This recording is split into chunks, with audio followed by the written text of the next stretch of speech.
Hello, I'm Paula Lentz from the University of Wisconsin-Eau Claire and co-author of Business Communication, a Problem-Solving Approach. We've all been there, right? Reading those documents from students that contain one long paragraph or several long paragraphs with no formatting whatsoever, or sitting through PowerPoint presentations where the slides are packed with words and visuals. We know how painful that is, and we know how little we really understand or appreciate the writer or the speaker or the message as a result. In our increasingly visual culture, good business communicators must understand how the visual presentation of their work affects the audience's ability to understand and respond positively to a message, and be aware of how the visual presentation impacts their professional credibility. Because of its importance, we see visual rhetoric and the related skill of document design as essential parts of our problem-solving approach to business communication. So what is visual rhetoric? Visual rhetoric refers to the way the visual features of a message and the overall design of a document communicate not just the message, but the business communicator's professional image. These features include not only photos, drawings, charts, graphs, and tables, but also document design features such as fonts, colors, the placement of text on a page, and even paragraph length and the use of headings. Business communication, a problem-solving approach, offers more coverage of visual rhetoric and document design than many other similar products.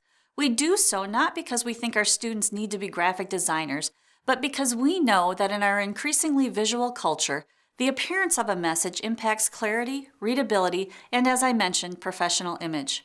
If a message does not look interesting, or if it looks intimidating, people simply won't read it. So I tell my students that whether they plan to become accountants or marketers, they have to design their messages for the best readability and present them visually in a way that the reader is persuaded that his or her time will be well spent reading them.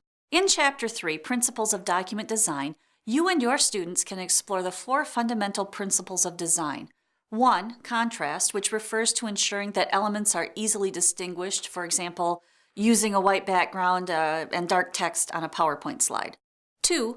Repetition, which refers to consistently and repeatedly using the same design features for elements that perform a similar function, as you would say for heading styles in a report where each heading level has a distinct format. 3. Alignment, which refers to intentionally aligning page elements so that they do not look randomly placed. You can think left, right, fully justified, or centered text. And 4. Proximity, which is the idea that similar elements appear together. So you'll want to think category headings with bulleted lists. Because these principles are achieved through the effective use of layout, color, and fonts, we discuss those as well and present many examples of how these apply to business documents. We recognize, though, that while business genres such as the letter, email, report, and yes, even the memo are prevalent in the workplace, the ability to write for an online environment has become an ever more important skill, so we address it as well.